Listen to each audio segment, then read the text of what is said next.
इस रुपये को खत्म कराने की दिशा में काम करें, क्योंकि रुपया खत्म, समस्या खत्म। वैक्सीन लगाने वाले भी रुपये के लिए लगा रहे हैं, लगवाने वाले भी रुपये के लिए लगवा रहे हैं। आदमी को आदमी का गुलाम इस रुपये ने बना दिया। आदमी को आदमी का गुलाम इस रुपये ने बना दिया। भोजन की गुणवत्ता को इस रुपये ने खत्म कर दिया। पानी की गुणवत्ता इस रुपये ने खत्म कर दी। पानी का जो स्रोत थे उनको इस रुपये के चक्कर में सुखा दिया। आखिर कब तक? वैसे भी आप आने वाले 10 सालों में, तो यदि ये वैक्सीन ना भी लगे तो भी आने वाले 10 सालों में इस रुपये के पीछे भागते आप मरने वाले हैं। 90% भारत में पीने के लिए पानी नहीं है और 10% भारत बारिश से कहाँ जाएंगे? इससे पहले कि ये प्रकृति के साथ की हुई छेड़छाड़ और बढ़े और ये चंद लोग जो मालिक बने हुए हैं वो अपने बचने के प्रयास पहले करके और किंतु आपको मार ही दें, इससे पहले अपने बचने के लिए दिमाग की बत्ती जलाइए।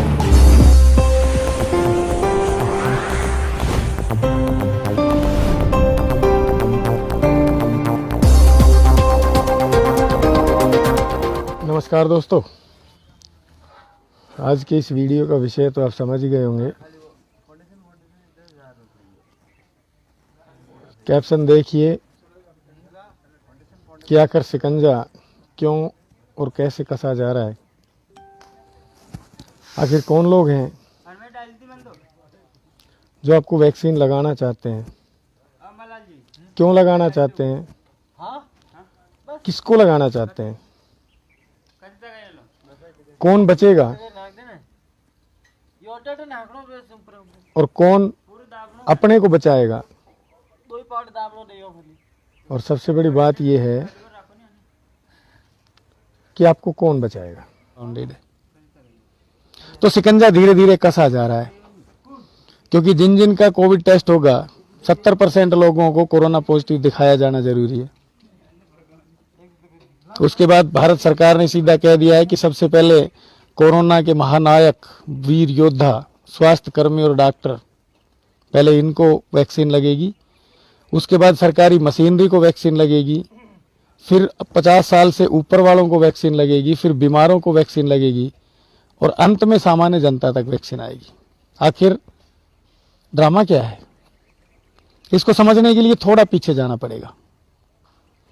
यहूदियों ने पूरी दुनिया का परिश्रम और वहां के प्राकृतिक संसाधन घर बैठे बिठाए लूटने के लिए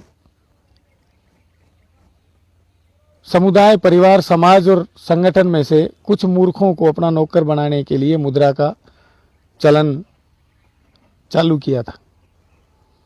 अब उस मुद्रा के चक्कर में खाली बैठकर खाने वालों ने इन यहूदियों का साथ दिया, कभी कैथोलिक ईसाइयों के रूप में, कभी मुसलमानों के रूप में, कभी संविधान के रूप में, कभी सरकारी के रूप में, कभी व्यापारी के रूप में। आज हालत पहुंचते पहुंचते 2-2.5-3 हजार साल बाद ये हालत हो गई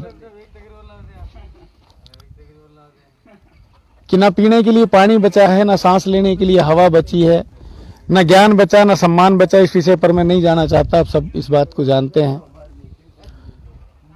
तो अब इन राक्षसों को कहीं ना कहीं भविष्य की चिंता सताने लगी है कि अगर ये ग्लोबल वार्मिंग यूं ही बढ़ती रही तो यूरोप डूब जाएगा।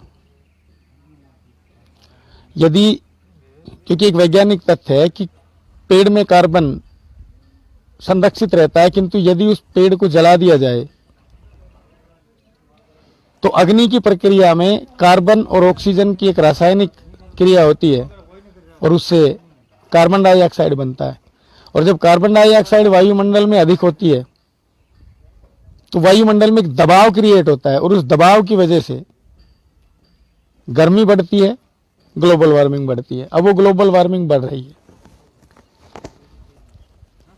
अब इन लोगों को ये लगने लगा कि यदि इस ग्लोबल वार्मिंग, इस बीमारी, इस प्राकृतिक समस्याओं के कारण अगर कोई दिक्कत आई तो सबसे पहले यूरोप वाले ही मरेंगे और विशेषकर वो लोग सबसे पहले मरेंगे जो इस व्यवस्था को चलाने का कार्य कर रहे हैं। जानते क्यों? क्योंकि शरीर का इम्यून सिस्टम मजबूत रहे, इसके लिए अधिक से अधिक शारीरिक श्रम आवश्यक है। यदि शारीरिक श्रम नहीं किया तो आपका इम्यून सिस्टम नहीं बढ़ सकता। तो इन सारे हरामखोरों का इम्यून सिस्टम बिल्कुल डेड है, क्योंकि इन लोगों को यूरोप में वहां बैठ के शराब पीने और मांस खाने के अलावा और कोई काम तो है नहीं। अब इन लोगों को ये लगने लगा कि यदि ये ग्लोबल वार्मिंग बढ़ी तो सबसे पहले तुम मरोगे, तो अपना बचाव करने के लिए अब ये वातावरण को साफ करने का कार्य कर रहे हैं। तो वातावरण खराब किन के कारण हुआ? किसानों ने बैल छोड़ के ट्रैक्टर ले लिया। अब वो ट्रैक्टर के कारण जो जमीन के नीचे डीजल पेट्रोल सुरक्षित हुआ करता था, जो पर्यावरण और धरती का बैलेंस बनाने के लिए शायद प्रकृति ने पैदा किया होगा, अब पहले तो इन हरामखोरों ने उस पर कब्जा करके उसका व्यापार किया, उसको ज्यादा से ज्यादा कंज्यूम कराने के लिए पूरा तंत्र खड़ा किया गया। बैल हटा के ट्रैक्टर चलाए गए, घोड़े हटा के कारें चलाई गई, पैदल की जगह बाइक चलाई गई। अब जब वो तेल जलने के बाद और वो वायुमंडल को गर्म कर रहा है, तो अब इन लोगों को अकल आई कि भाई अब तो हम सबसे पहले मरेंगे, बाकी तो ये परिश्रम करने वाले तो बच जाएंगे, और हमारे मरने के बाद इन लोगों का अधिकार हो जाएगा और हमारी संतानों की दुर्गति होना आवश्यक है। तो इन्होंने दूसरा नाटक चालू किया कि जो जो हरामखोर इन्होंने तैयार किए थे, हरामखोर माना जिन्हें बैठ के खाने की आदत, तो जो जो तैयार किए थे, जो जो मुद्रा के दम पर पल रहे थे, अब ये उनको लपेटने के चक्कर में सरकारों की जो गाइडलाइन आ रही है कि 4 चरण में वैक्सीन लगेगी, तो किन किन को लगेगी? सबसे पहले इन डॉक्टरों को, मतलब इन डॉक्टरों की अब कोई जरूरत नहीं है। क्यों? क्योंकि कुछ दिनों बाद पर्यावरण साफ होने वाला है, ये सिस्टम बंद होने वाला है। पीछे 3 महीने का लॉकडाउन लगा था तो आपने देखा था हॉस्पिटल खाली थे, गांव में कोई मरीज घरों में था ही नहीं। मतलब ये डॉक्टर बीमारी फैलाने के लिए है, तो अब इन डॉक्टरों का वजूद खत्म होने वाला है, ये डॉक्टर अब सारे मरने वाले हैं। तो जिन स्वास्थ्य कर्मियों के नाम पर उनको दिखाकर, जिस स्वास्थ्य मंत्री, हरियाणा के स्वास्थ्य मंत्री अनिल विज को इंजेक्शन लगाकर सबसे पहले दिखाया गया कि अब अनिल विज जी ने इंजेक्शन लगवा लिया, आप भी लगवाइए, तो सबसे पहले स्वास्थ्य मंत्री, स्वास्थ्य सचिव, डॉक्टर, स्वास्थ्य कर्मचारी, जितने भी ये WHO के या जितने भी ये बिल गेट्स फाउंडेशन के जो तैयार किए गए थे मुर्गे, अब इन मुर्गों का कटने का वक्त आ गया है। तो सबसे पहले ये जो स्वास्थ्य के नाम पर लोगों को बीमार कर रहे हैं, इनका नंबर आएगा। उसके बाद ये सरकारी मशीनरी, जिसने आज तक हमें सिवाय मूर्ख बनाने के अलावा और कोई काम किया ही नहीं। खुद तो सारे गधे हैं, लेकिन हमें खच्चर बनाने के चक्कर में रहे हैं। जिन्होंने पैसे के लिए अपने से सीनियर की जय बोली और जनता का गला काटा, और जब जनता किसी बात पर आंदोलित हुई तो बोला जी हम क्या करें, हम तो ड्यूटी कर रहे हैं, हमारे ऊपर तो आदेश है। भाई क्यों मान रहा है? बोला जी पैसा मिलता है, गुजारा कैसे चलेगा। अब तेरे पैसे मिलने और तेरे आदेश मानने के चक्कर में जो हमारी जान जा रही है, उसका क्या? वहां ये लोग चुप हो जाते हैं। तो अब इनकी जान की, इन सिस्टम चलाने वालों के लिए कोई कीमत नहीं रही। तो दूसरा नंबर इन सारे फोकट के खाने वालों का आएगा, जिन्हें सरकारी कर्मचारी कहा जाता है। क्योंकि सरकारी कर्मचारी कोई बनना क्यों चाहता है? इसलिए बनना चाहता है कि अगर सरकारी कर्मचारी बन गया, लाख रुपए सैलरी मिलेगी, रिश्वत का मौका अलग मिलेगा, दादागिरी पूरी, और करना कुछ है ही नहीं। अगर सरकारी नौकरी नहीं मिली तो किसी के यहां नौकरी करोगे, वो तो सारा दिन पसीना निकलवाएगा, और जब पसीना निकलेगा तभी जाके वो आपको मुश्किल से इतना देगा कि आपका पेट, भूख शांत हो सके, पेट भरे या ना भरे। तो अभी सरकारी मशीनरी की जरूरत नहीं है। तीसरा नंबर आता है, जो टीचरों ने आज तक लोगों को पढ़ाया, English is the international language,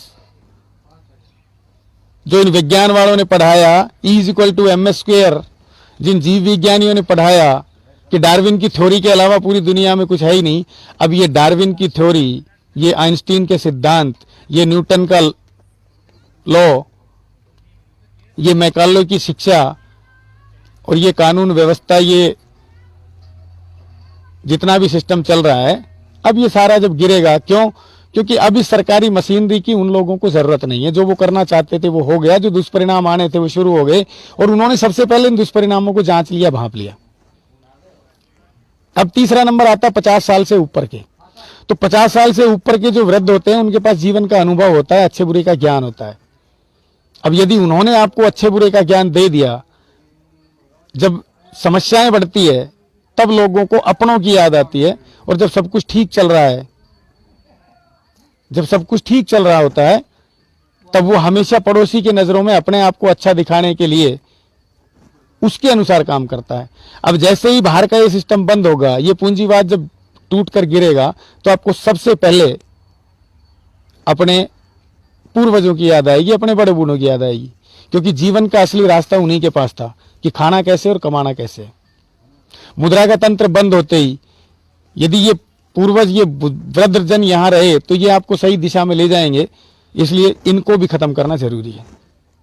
तो तीसरा नंबर 50 साल से ऊपर वालों का है, ताकि आपको कोई सही बताने वाला, सही करवाने वाला, सही कहने वाला और गलत के खिलाफ डांटने वाला हो ही ना। चौथा नंबर आता है बीमार का। तो जब बीमार का नंबर आएगा तो इस देश की 90% आबादी बीमार है। बचेगा कौन? वो 10% बचेंगे जो पूरा दिन पसीना बहाकर सबको पाल रहे हैं। तो जो 10% बचेंगे उनको फिर RFID चिप लगाई जाएगी ताकि उनका परिश्रम उनकी अपनी आवश्यकता और बुद्धि के अनुसार होने की बजाय स्वयं के लिए हो, उन लोगों के लिए हो जो इस सिस्टम को चलाना चाहते हैं। ये मैंने पिछली वीडियो में आपको बताया था। आपने कितने लोगों ने जांच की, विचार किया कि अब उन लोगों को मनुष्य से सबसे अधिक डर लग रहा है। ये वही लोग हैं जो हमेशा पर्दे के पीछे बैठ के काम करते हैं। कैसे? वैदिक सिद्धांतों को खत्म करने के लिए इन्होंने पहले दयानंद सरस्वती को मरवाया और उसके बाद DAV के नाम पर, उन्हीं के नाम पर एंग्लो वैदिक विद्यालय स्थापित किए और इन सारे एंग्लो वैदिक विद्यालयों में वैदिक को खत्म करके एंग्लो पढ़ाया गया। आज पूरे भारत में हर जगह यही हो रहा है। प्रत्यक्ष में आकर आज तक इन यहूदियों ने कोई भी युद्ध नहीं जीता, केवल भाई को भाई से लड़ाने का काम किया है। और आपके मूर्ख भाइयों ने हमेशा आप पर वार किया है, शत्रुओं पर वार नहीं किया। आज जिस हल्दी घाटी में बैठे हैं वह महाराणा प्रताप तो मुगलों से लड़ रहा था, लेकिन उसी के परिवार के लोग मुगलों की गोद में बैठे थे जो उसको मारने की पूरी कोशिश कर रहे थे। तो अब नंबर आता है कि यहां बचेगा कौन और बचाएगा कौन। देखो भाई, मारने वाले को मारे बिना आप अपने आप को बचा नहीं सकते। आप में ये दम रखा नहीं है, बचा नहीं है। तो इसलिए जितने भी सरकारी मशीनरी वाले हैं, व्यापारी हैं, अब तुम्हारी दुकानें बंद होने वाली है। ये सरकार नाम की दुकान भी बंद होने वाली है और ये व्यापार नाम की दुकान भी बंद होने वाली है। तो जिन जिन को बचना है अब वो अपने जीवन की कीमत तय करे। और जिन्हें आज तक तुमने गुंडा बदमाश कह के जिनके विरुद्ध चले, अब उन क्षत्रियों से जाकर रिक्वेस्ट करें कि हमें बचाएं। तुमसे कुछ हो सकता है तो तुम कर लो, नहीं हो सकता तो मेरे नंबर मेरी प्रोफाइल पे है। लगभग पूरे भारत में 2000 से ज्यादा लोग अपनी जान बचाने के लिए किसी भी हद तक जाने के लिए तैयार हो चुके हैं। ज्यादा की जरूरत नहीं है, 2-2,500 की जरूरत हो रही। इसलिए जो खुद तैयार हो सकता है, जिसे अपनी जान की कीमत है, वो आइए। और जो ये चाहता है कि कोई और करेगा नहीं करेगा, होगा कि नहीं होगा, तो भाई आप प्रतीक्षा कीजिए जब तक आपके घर से आपकी डेड बॉडी सड़ने ना लग जाए। और 1-2 सवाल जो मेरे सामने आए हैं, फोन पर लोगों से बातें होती है, तो 2 सवाल लोगों ने अक्सर उठाए हैं। सबसे पहला तो ये कहा जाता है कि गुरुजी लोग नहीं मानते, लोग नहीं मानते। भाई सबसे पहली बात तो ये कि लोग मानते नहीं, लोग देखते हैं। क्योंकि यदि मानने और समझने की क्षमता होती तो वो लोग नहीं होते, वो लीडर होते। आगे चलने वालों में और पीछे चलने वालों में यही फर्क होता है कि जो आगे चलने वाला होता है वो पीछे नहीं देखता, उसका ध्यान सिर्फ आगे होता है कि उसे करना क्या है, उसे जाना कहाँ है। और जो पीछे चलने वाला होता है वो सिर्फ ये देखता है उसके आगे कौन जा रहा है, उसे पीछे देखने वालों की कोई चिंता नहीं होती। तो जितने भी भाइयों के दिमाग में कंफ्यूजन है कि लोग नहीं मान रहे, इसका मतलब क्या है? आप लोगों को मनाना चाहते हैं, करना कुछ नहीं चाहते। तो जिनको कुछ करना होता है वो लोगों को मनाने में टाइम नहीं लगाता, वो जनता और भीड़ जोड़ने में टाइम नहीं लगाता, वो ज्ञान को अपने कर्मों में लाना चाहता है। और जैसे ही ज्ञान को अपने कर्मों में आपने ला दिया, जिनको जरूरत होगी आपके साथ आ जाएंगे, पहली बात। दूसरी बात, सत्ता का काम होता है प्रजा को सही रास्ते पर लाना, क्योंकि नीति नैनम रुच्यते। अच्छी बातें किसी को अच्छी नहीं लगती। शॉर्टकट में अगर जीवन यापन हो जाए तो कोई कमाना नहीं चाहता। इसलिए यदि आप चाहते हैं कि ये सारी जनता आपकी बात माने और कमाए, तो सबसे पहले उनको रास्ते से हटाना पड़ेगा जिन्होंने इन्हें निकम्मा बना दिया है। सबसे पहले उनका रास्ता बंद करना पड़ेगा जिस पर ये विश्वास करते हैं और वो इन्हें मार रहा है, ये आप भी जानते हैं। और दूसरी बात ये, रक्षा करने का दायित्व रक्षा करने के लिए मात्र चंद लोगों की आवश्यकता होती है। क्योंकि अगर सभी लोग आपके साथ आ गए तो फिर सारी सेना बन जाएगी, कमाएगा कौन, खाएगा कौन? दूसरा एक नंबर आ रहा है कि कुछ लोगों ने एक बात और कही कि जी हम तो रिश्वत देख के अपने आप को बचा लेंगे, वैक्सीन से बच जाएंगे। भाई सबसे पहली बात तो ये कि आप पहले एक बार ट्राई कर लो, पता नहीं वैक्सीन तो रिश्वत देख के आप बच पाओ या नहीं बच पाओ। आप छोटा सा एक काम करिए, सबसे पहले रिश्वत देख के एक टेस्ट करवाए बिना रिपोर्ट ले लीजिए। कोई भी अधिकारी, कोई भी कर्मचारी, सरकारी मशीनरी आपसे रिश्वत तब लेती है जब आपको छोड़ने में उसे कोई दिक्कत ना हो, उसे आदेश मिला हुआ नहीं हो कि इसको छोड़ना नहीं है।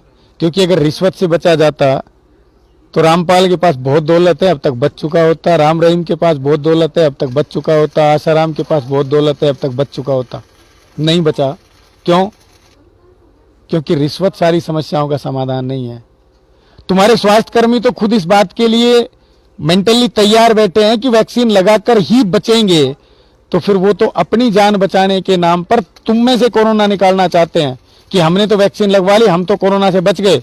लेकिन डिपार्टमेंट और वैक्सीन बनाने वाले ये कह रहे हैं कि एक बार वैक्सीन लग भी गई, एक बार कोरोना होकर ठीक भी हो गया तो भी आप ठीक नहीं है, दोबारा नहीं होगा ये गारंटी नहीं है। इसलिए बार बार आपको कोरोना की वैक्सीन दी जाए। इसलिए अपने आप को कोरोना से बचाने के लिए सारे स्वास्थ्यकर्मी और डॉक्टर आपको वैक्सीन लगाएंगे, क्योंकि उनके दिमाग में एक बात बिठा दी गई है बड़े अच्छे से कि कोरोना वैक्सीन से ही जाएगा। और अगर किसी भी एक आदमी को ये वैक्सीन नहीं लगी तो वो कोरोना तुम तक भी आ सकता है। अब इन लोगों को कोरोना ना हो इसलिए ये आपको भी वैक्सीन लगा के ठीक करेंगे। तो ये दो कंफ्यूजन थे जो लोगों ने रखे थे, जो मेरे सामने आए थे।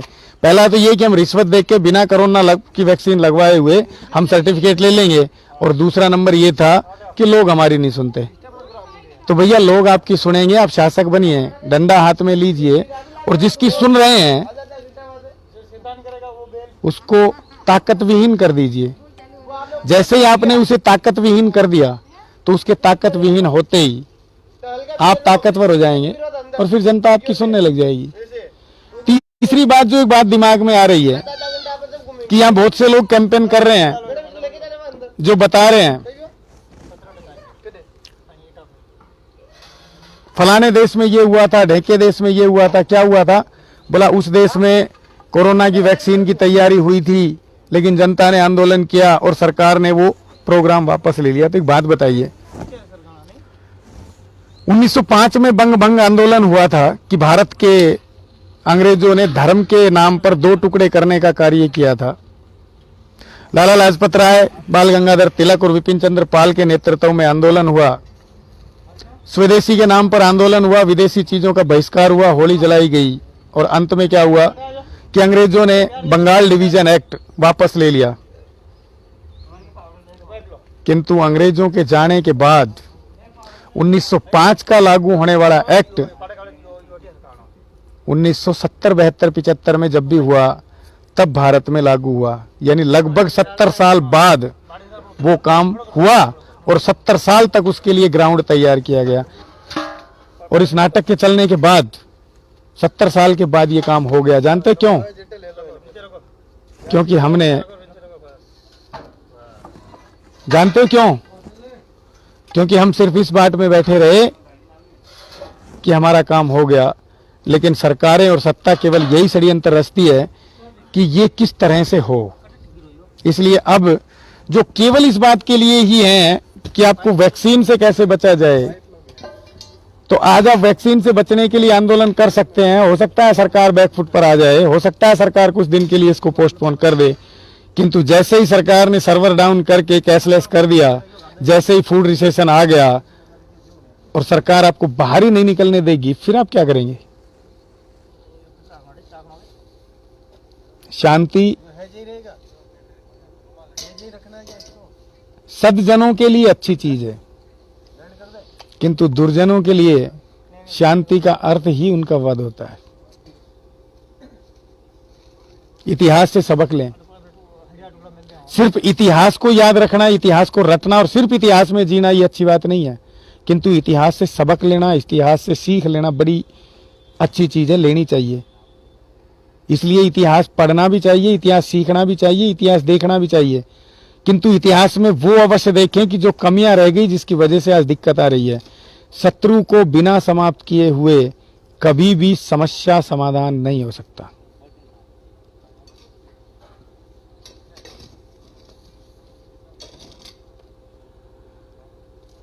इसलिए आप सबसे निवेदन है, मैं आज आपसे फिर अपील कर रहा हूं अपने मोबाइल नंबर दीजिए, जो जो खुद लड़ना चाहते हैं वो, और जो लड़ना नहीं चाहते दूसरे के भरोसे बैठे हैं, जिसके बस की ना अन्न पैदा करना है, जिसके बस की ना कपड़े धोने हैं, जिसके बस की ना गाड़ी चलानी है, जिसके बस का यानी जिसके बस का अपना कोई काम है ही नहीं, पैसा केवल उसी के पास है, तो अगर आप जान बचाना चाहते हैं तो अब आप उनके लिए वेतन का इंतजाम करें जो आपके लिए लड़ेंगे, क्योंकि बिना लड़े जीवन नहीं मिलता। शत्रुओं से लड़ना पड़ता है जब वो आपके लिए खतरा बन गया हो। इसलिए ये वैक्सीन 100 में से 90 आदमियों को मारने के लिए है, ये इस देश के बहुत से लोग जान गए हैं, किंतु बहुत से लोगों से एक निवेदन है कि सारे इकट्ठे हों और जनता को जगाने की बजाय जनता को लड़ाने के लिए तैयार करें। कार पे मत जाइए, अपने आसपास देखिए, कोई भी काम जो गलत हो रहा है, क्या उसकी पृष्ठभूमि रुपया नहीं है? क्या उसका आधार रुपया नहीं है? क्या उसमें रुपये का लालच नहीं है? आपको ये डर हो सकता है बिना रुपये आपका जीवन कैसे चलेगा, किंतु इस डर को, इस चिंता को चिंतन में बदलिए, इस डर को सोच में बदलिए कि बिना रुपये के कैसे दिया जाए और रुपये ने हमारा क्या बिगाड़ा। इसी अपील को आगे बढ़ाते हुए, आप सहयोग करेंगे तो हम साथी होंगे, आप सहयोग करेंगे तो हम साथी होंगे, और जब हम साथ होंगे तो फिर सबका सहयोग करेंगे, इसी आशा में कि आप मेरे साथी होंगे और मैं आपका सहयोग कर पाऊंगा। नमस्कार, वंदे मातरम।